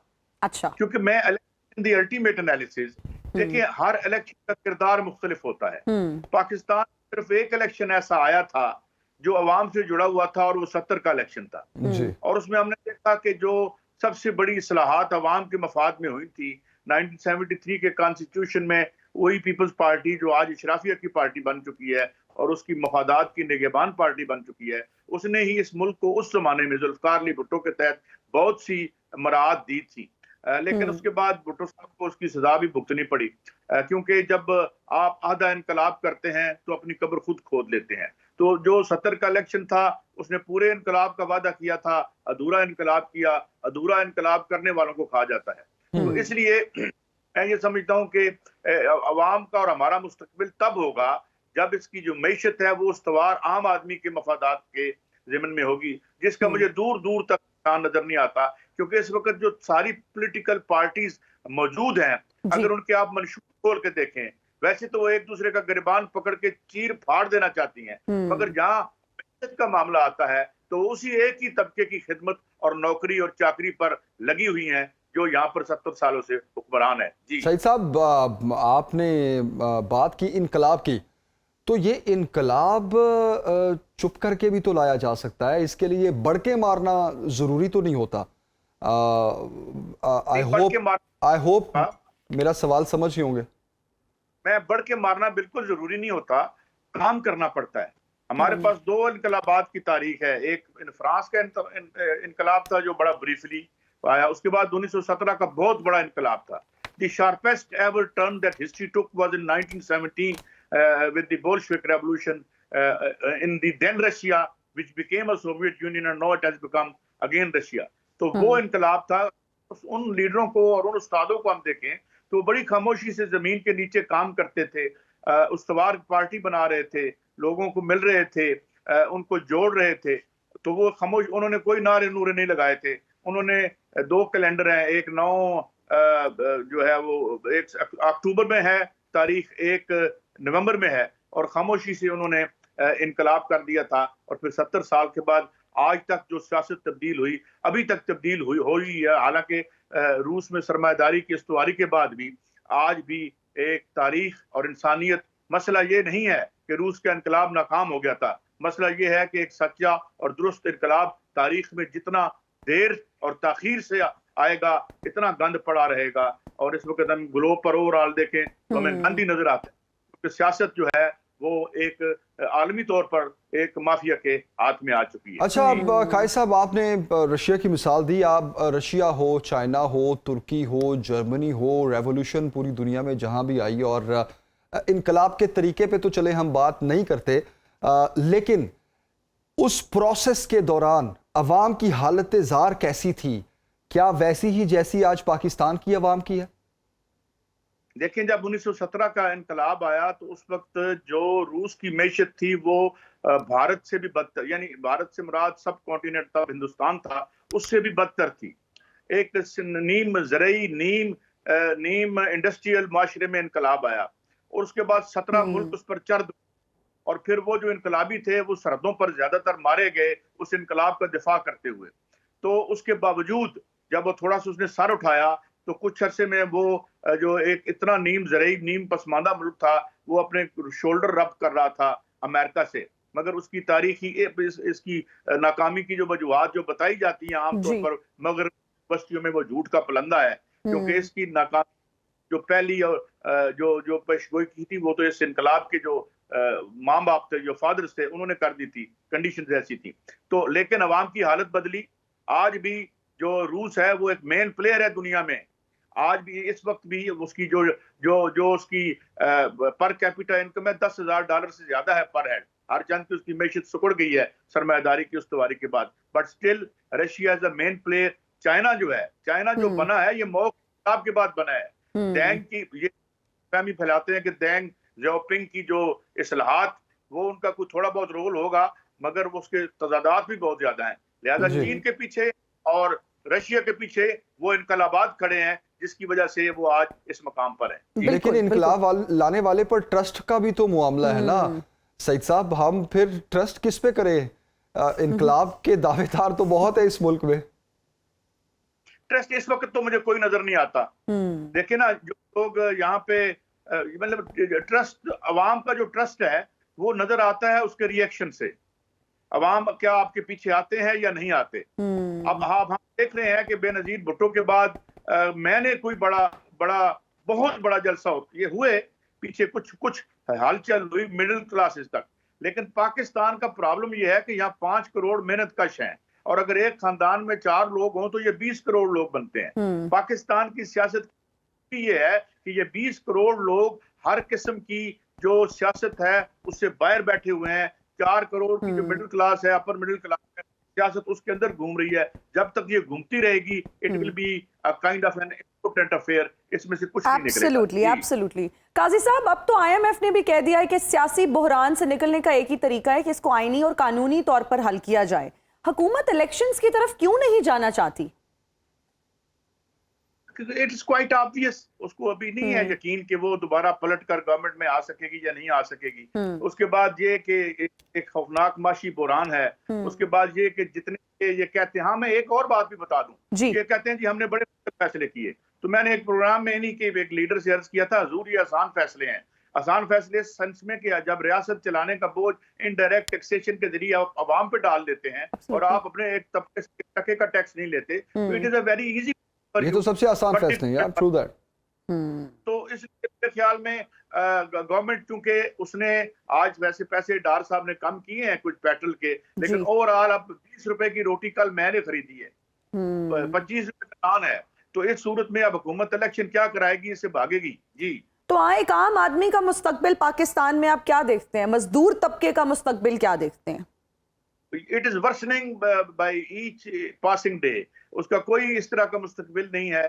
इस in the wake of inflation, ये जो और बल्कि स्टैगफ्लेशन जिसे आप कहते हैं, स्टैग्नेशन भी है और इन्फ्लेशन भी है, महंगाई भी है और पैदावार जो है वो रुकी हुई है या इकोनॉमी कॉन्ट्रैक्ट भी कर रही है। तो मेरे ख्याल में हमें आउट ऑफ द बॉक्स अगर हमने ना ढूंढे सोल्यूशन, और ये जो एक जो मार्केट फंडामेंटलिज्म है, जिसे मार्केट फंडामेंटलिज्म से हम बाहर ना निकले, मगर मुझे कोई ऐसी ताकत नजर नहीं आती जो आलमी माशी इस्तेमार से भी टकरा सके और अवाम के मफाद में कुछ कर सके। लिहाजा फिलहाल तो ऐसे ही चलेगा जब तक अवामी सतह पर कोई बड़ी हलचल रूनुमा नहीं होती। तो काजी साहब, ये IMF के बगैर पाकिस्तान अपनी मईशत को क्या ठीक कर सकता है? What do you think?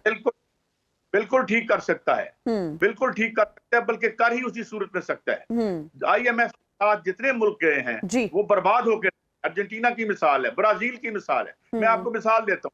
Brazil ने सपोज, मैं सही फिक्र याद नहीं मगर अंदाजन बता रहा हूँ आपको, कि 10 रुपए लिए थे IMF से, 25-30 वापस किए हैं और 100-150 भी देना है।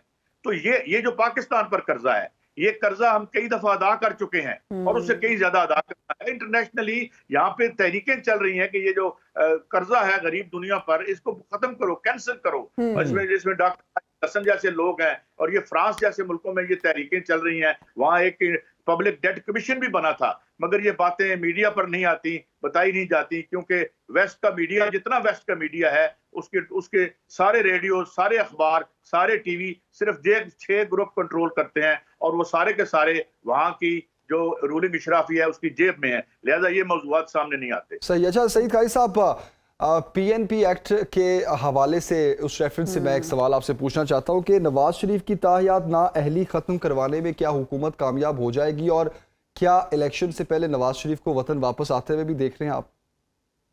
देखिए, मैं इसमें कोई, चूंकि मेरा इल्म नजूम से कोई इलाका नहीं है, मगर मैं चाहूँगा और वो इलेक्शन भी लड़ें, आए इलेक्शन लड़ें। देखे ना, हमने क्या जी वो डार आवेगा तो लग पता चलेगा, तो वहां पता लग गया, वो भी तशरीफ ले आए, उनको भी मुझे कानून का नहीं पता, मेरी जाती ख्वाहिश है जो गलत भी हो सकती है कि उनको दोबारा इलेक्शन लड़ने दिया जाए और एक फेयर और शफाफ इलेक्शन करवा के देख लें।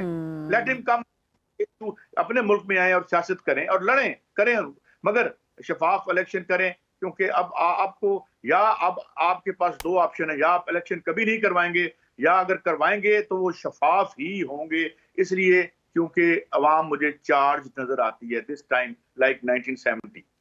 सही साहब, ये इलेक्शन कभी ना करवाने वाली बात पे मेरे थोड़े कान खड़े हो गए, क्योंकि वाकई ये जो तमाम जमातें हैं, जो पीडीएम कहा जाता है, 12-13 जमातों की इस वक्त हुकूमत है, ये तो जारी बात है, ये अगर इलेक्शन नहीं होते, जब तक नहीं होते तब तक तो इनके फायदे की बात है, क्योंकि जब ये हुकूमत खत्म हो जाएगी तो आज जो ये इकट्ठे हैं, कल को तो ये एक दूसरे के मुखालिफ हो जाएंगे, फिर ये तो फायदा है इनका इलेक्शन ना करवाने में।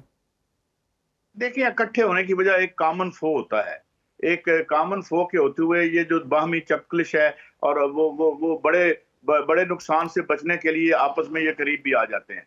देखिए ना, अब सियासत में आमतौर पर कहा जाता है इसमें कोई परमानेंट दोस्त नहीं होते, परमानेंट दुश्मन नहीं होते। इसका सलीस तक है कि सियासत का कोई असूल नहीं होता, कोई ज़ाब्ता नहीं होता, कोई अखलाकियात नहीं होती। और ये क्यों नहीं होती? जब नजरियात नहीं होते। पिछले 30-40 नजरियात को जलावतन कर दिया गया है पाकिस्तान की सियासत से, जिसकी वजह से ये गंद पड़ा। और दूसरा गंद इसलिए पड़ा इसमें कि जब ब्लैक मनी, जिस चीज में कोई भी इदारा हो, कोई चीज हो, उसमें जब ब्लैक मनी अंदर चली जाए, या पॉलिटिकल पार्टी की मैं खास तौर पर बात करता हूँ, या सियासत की मैं बात करता हूँ, किसी एक का नाम नहीं लेता, तो वो हर चीज का बेड़ा गर्क, क्योंकि नजरियात वापस नहीं आ पा रहे।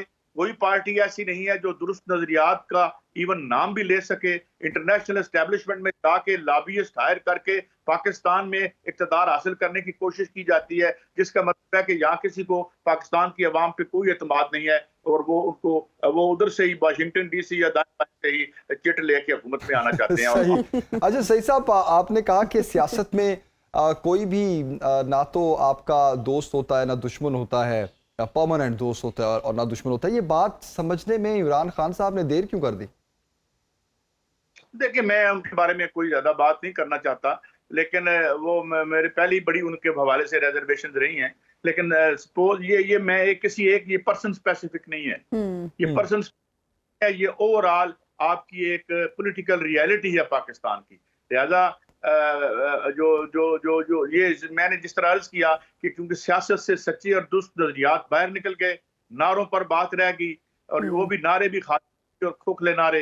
नारा वो होता है जो कंक्रीट बात हो कि अवाम की, आपको यहाँ पे बहुत सी चीजें चैलेंज करनी पड़ेंगी। ये जो 2 नंबर निजी अमलाक हैं, जब तक इनको जब्त नहीं करता कोई नजरिया आके, मैं 2 नंबर की बात कर रहा हूँ, और उसे अवाम में का हक नहीं दिलाता, तो मेरे ख्याल में ये इनकलाब की बातें झूठ हैं। सईद कादरी साहब, बहुत शुक्रिया आपके वक्त का, हमें ज्वाइन करने का, आपके तज्जिए का, और लेट्स सी आने वाले दिनों में सूरत हाल क्या होती है, क्योंकि इस वक्त मुल्क के मौजूदा हालात जो हैं वो किसी भी किस्म की महाजराई के मुतहम्मिल नहीं हो सकते, क्योंकि जितनी महाजराई का माहौल मुल्क में बन चुका है, अल्टीमेटली नुकसान इस वक्त हमारी मईशत और अवाम का हो रहा है। जहाँ हम सियासतदानों की बात करते हैं तो सियासतदान तो आप देख लें, आज एक पार्टी में, कल को दूसरी पार्टी में होंगे, आज लड़ रहे हैं, कल को बगलगीर हो रहे होंगे, लेकिन अवाम को भी इस चीज़ को समझना भी चाहिए और अवाम के लिए भी हमारे हुक्मरानों को कुछ करना चाहिए, आवाज उठानी चाहिए अवाम। Yes true that. और जमील, मैं ऑन अ लाइटर नोट एक चीज यहाँ पे शेयर करना चाहूंगी। उस दिन I was scrolling through the internet पे कुछ देख रही थी, तो सामने एक मीम आई कि अब पाकिस्तान में रहना भी सीवी में शामिल होना चाहिए, क्योंकि यहाँ पर रहना भी एक बहुत बड़ी बात है। शामिल होना चाहिए सीवी में ना, वो आपकी जब आप लिखते हैं आपकी क्वालिफिकेशंस क्या क्या हैं, उसमें आप टॉप पे ये लिखेंगे आप पाकिस्तान में रहते हैं,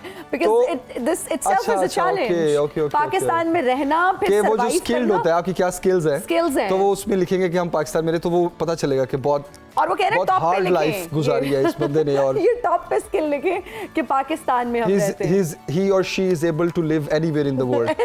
ये उसकी ट्रेनिंग बड़ी अच्छी हो गई।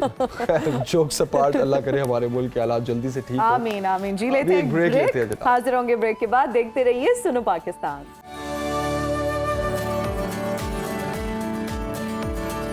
And we are right back after the break. You're watching सुनो पाकिस्तान। राहत फ़तेह अली खान के बेटे शाहजमान अली खान ने अपनी गायकी से लोगों को हैरान कर दिया। शाहजमान फ़तेह अली खान की अमेरिका में परफॉर्मेंस की वीडियो जो है वो सोशल मीडिया पर काफ़ी ज़्यादा वायरल हो रही है और बहुत ज़्यादा फैंस उनको प्रेस कर रहे हैं और उनका ये कहना है कि शाहजमान की आवाज़ में नुसरत फ़तेह अली खान साहब की झलक नज़र आ रही है। और शाहजमान अली खान की अगर बात करें तो अपने वालिद के साथ उन्होंने परफॉर्मेंस ये दी और मशहूर गाना किन्ना सोना तेनू रब ने बनाया, उस पर उन्होंने ये सुर मिलाए और क्या खूबसूरत सुर मिलाए भाई, देखने वाले झूम उठे। शाहजमान ने बहुत ज़बरदस्त परफॉर्म किया और हम उम्मीद करते हैं एंड थैंक्स टू राहत फ़तेह अली खान, है ना भाई बहुत अच्छा ट्रेन किया है अपने बेटे को और बहुत ही खूबसूरत आवाज़ है और हम उम्मीद करते हैं कि हमारे स्टूडियोज़ में भी किसी दिन हमें नज़र आएंगे, हम उनको ज़रूर इन्वाइट करने की कोशिश करेंगे और इस तरह के टैलेंट को प्रमोट करने की ज़रूरत है। और जब आप किसी लेजेंडरी सिंगर की बात करते हो फिर नुसरत फ़तेह अली खान साहब बहुत बड़ा नाम है मौसीकी की दुनिया का, तो अगर उनकी झलक नजर आना किसी सिंगर में ये सेल्फ एक बहुत बड़ी अचीवमेंट है, बहुत बड़ा कॉम्प्लीमेंट है आई वुड से। और आई थिंक ब्रेक अब ले लें। यस, अभी ब्रेक लेते हैं जनाब, ब्रेक के बाद वापस आएंगे। Stay with us.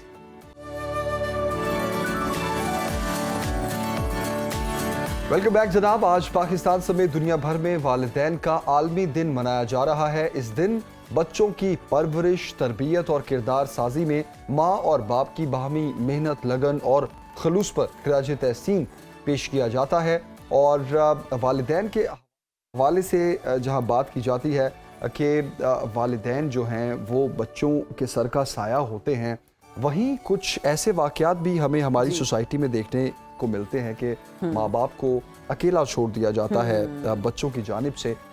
लेकिन फिर हम आपकी मुलाकात कुछ ऐसे बच्चों से भी करवाएंगे जो कि माँ बाप के बगैर है, लेकिन बहुत से इदारे ऐसे हैं जो उनकी बहुत अच्छी केयर कर रहे हैं। बिल्कुल जी, बच्चों की परवरिश और अगर हम तालीम और तरबियत की बात करें तो माँ और बाप दोनों का बहुत अहम इसमें किरदार होता है और औलाद के अच्छे मुस्तकबिल की खातिर माँ बाप अपने आप को इवन मार देते हैं और उनकी बहुत अच्छी परवरिश करते हैं, उनके मुस्तकबिल का सोचते हैं, बहुत मेहनत करते हैं। और जिसके लिए माँ की अगर बात की जाए तो अलहदा से हकूक़ हैं, बाप के अलहदा से हकूक़ हैं, फ़राइज़ हैं और बाप के हिस्से में मुख्तलिफ़ ज़िम्मेदारियाँ होती हैं, माँ के ज़िम्मे में जो है ज़ुमरे में वो मुख्तलिफ़ ज़िम्मेदारियाँ आती हैं और बहुत अच्छे तरीके से वो सारी ज़िंदगी बच्चों की परवरिश करते हैं, उनकी ज़िम्मेदारियाँ निभाते हैं। लेकिन बहुत सारे बच्चे ऐसे भी होते हैं जो कि वालिदैन की शफ़क़त और तरबियत से महरूम होते हैं, उनके सर पर माँ बाप का साया मौजूद नहीं होता।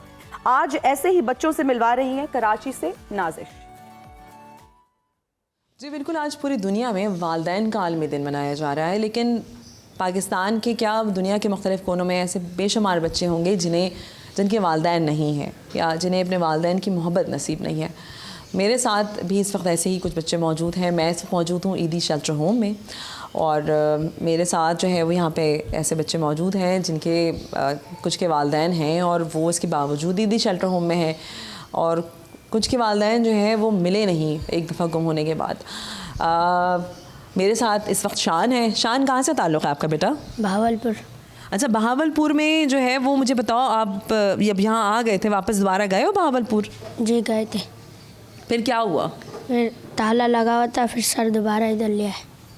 अच्छा, शान के मुतालिक जो है हमें बताया गया था कि भाई शान बहावलपुर से हैं और इन्होंने जो एड्रेस बताया लेके गए, ईदी की टीम जो है उनको लेके गई वापस, लेकिन शायद इनकी वालदा वहाँ से कहीं और मुंतकिल हो गई थी, तो इसके बाद जो है फिर दोबारा से कोई रब्ता नहीं हो सका, वो नहीं मिल सकी। तो शान को जो है ईदी की टीम जो है बजाय इसके कि वहाँ पे छोड़ती हैं और ये वहाँ पे कहीं और किसी और मुश्किल में फंस जाते, इन्हें वापस ले आई ताकि यहाँ पे बाहिफाजत रह सकें।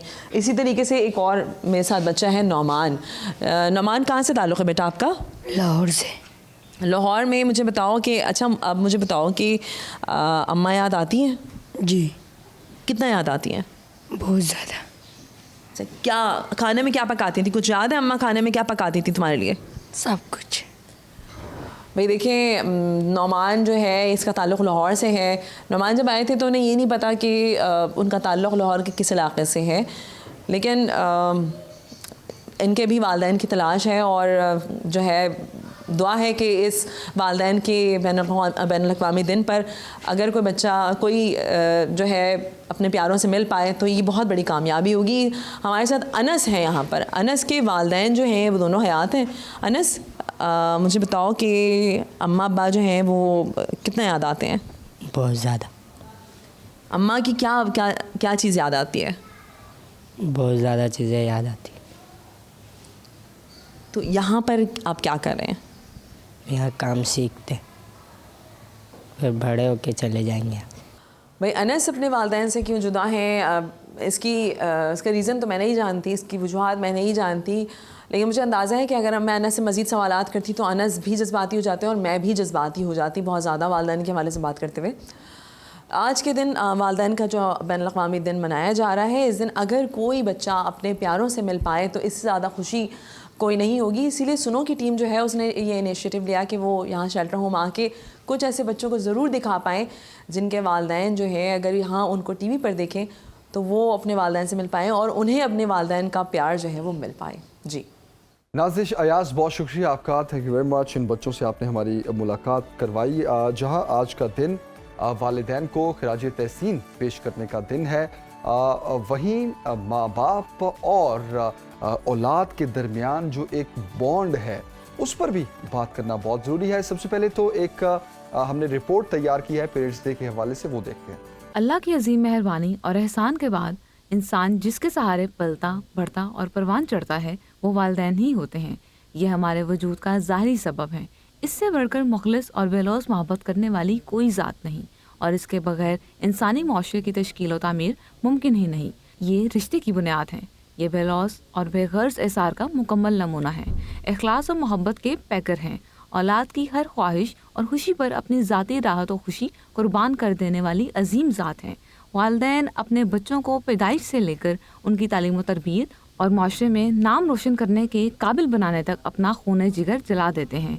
इनकी हर कदम पर रहनुमाई करते हैं, उनके लिए अपनी ज़िंदगियों को वक्फ कर देते हैं। वालिदैन की दुआएं कामयाबी का जीना है, जिसकी बदौलत हम एक कामयाब इंसान बनकर मुल्क व कौम का नाम रोशन कर सकते हैं। जी आज दुनिया भर में ग्लोबल डे ऑफ पेरेंट्स मनाया जा रहा है, और यहाँ पर मैं ये चीज़ मेंशन करना चाहूँगी कि मैं आज जो कुछ भी हूँ अपने पेरेंट्स की वजह से, और मुझे लगता है सबके ही यही जज्बात होते हैं, औलाद के ये जज्बात होते हैं, क्योंकि पेरेंट्स की बहुत कुर्बानियाँ होती हैं और उन्होंने बहुत कुछ कुर्बान किया होता है बच्चों के लिए। तो आज के दिन मेरे पेरेंट्स शो भी देखते हैं और देख भी रहे होंगे, तो मैं जो कुछ भी हूँ अपनी अम्मी और अब्बू की वजह से हूँ, अपने पेरेंट्स की वजह से, उनकी दुआओं की वजह से हूँ, उनकी शफकत की वजह से हूँ, उनके ट्रस्ट की वजह से हूँ। तो बहुत ज़्यादा शुक्रिया आप दोनों का। यहाँ लेते हैं एक ब्रेक, हाजिर होंगे ब्रेक के बाद। देखते रहिए सुनो पाकिस्तान। एक बार फिर खुशामदीद। कुछ बात करते हैं मौसम की। मुल्क का मौसम जो है वो बहुत बेयकीनी की हालत में है। बेयकीनी मैं इसलिए कहूँगा क्योंकि महकमा मौसमियात की जानिब से जहाँ ये बताया गया कि 28 से 31 मई तक शदीद बारिशें हो सकती हैं, और मुल्क के मुख्तलिफ इलाकों में जहाँ मौसम खुशगवार हुआ वहीं ये बारिश जो है वो रहमत के साथ साथ थोड़ी जहमत भी बनी, क्योंकि बहुत से इलाकों में जालाबारी भी हुई और बहुत बड़े बड़े साइज़ की हीलिंग हुई। और सबसे पहले तो एक तफसीली रिपोर्ट देखते हैं कि मुल्क भर में जो है वो मौसम की क्या सूरत हाल है। मई का इख्तिताम आग बरसाने की बजाय फुहार बरसाने से हुआ। लाहौर में इस सूरत से आंख मचोली के बाद बादल बरस पड़े, कहीं हल्की कहीं तेज बारिश हुई। मुल्तान, ननकाना साहब, पत्तों की, समुद्री, डस्का, बक्कर में बाराने रहमत से शहरियों के चेहरे खिल उठे।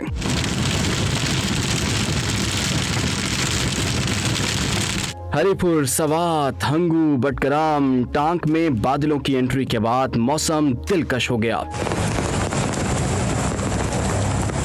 बनू और 18 हजारी में बारिश के साथ यालाबारी भी हुई। गर्मी के सताए लोगों ने सुकून का सांस लिया। तो जनाब, मई का इख्तिताम आग बरसाने की बजाय बारिशें बरसने से हुआ, और आज यकम जून है। जी और जून जुलाई में तो जी अभी ना मैं वेदर फोरकास्ट अपने फोन में चेक कर रही थी, तो 12 बजे बारिश की प्रिडिक्शन है। लाहौर में आज 12 बजे कहा यह जा रहा है कि बारिश होने के इम्कानात हैं, लेकिन अभी धूप है, अभी इट्स सनी आउटसाइड, लेकिन यू नेवर नो। मैं जब ऑफिस से निकल के घर पहुंचती हूँ तो घर जाते जाते बारिश शुरू हो जाती है, और कल भी कुछ ऐसा ही हुआ। लेकिन जहाँ पर ये मौसम बहुत सारे लोगों के लिए प्लेजेंट है, यहाँ पर छोटी सी जमील मैं रिसर्च शेयर करना चाहूँगी। I was reading an article other day, और उस पर यह था कि जो मौसम है उसका बहुत ज़्यादा इम्पैक्ट है आपके मूड पर, और अगर अच्छा मौसम होता है तो आपका मूड, आपका जो मूड है वो भी अच्छा हो जाता है, डायरेक्टली इम्पैक्ट करता है। अगर गर्म मौसम होता है, और ये हमने देखा है, अगर आप अपनी सराउंडिंग्स में भी देखें, बहुत ज़्यादा जिस दिन गर्मी होती है उस दिन आपके दिमाग का मौसम भी बहुत गर्म हुआ होता है, और बहुत ज़्यादा एट टाइम्स गुस्सा भी आ रहा होता है, बहुत सारी बातों पे आप अनॉयड भी फील करते हैं। लेकिन अगर मौसम अच्छा हो, खुशगवार हो, तो आपका मूड बहुत खुशगवार होता है, और जनरली भी लोग जो है हमें खुश नज़र आते हैं। लेकिन ये रहमत है, और हम दुआ करते हैं कि ये जहमत ना बने।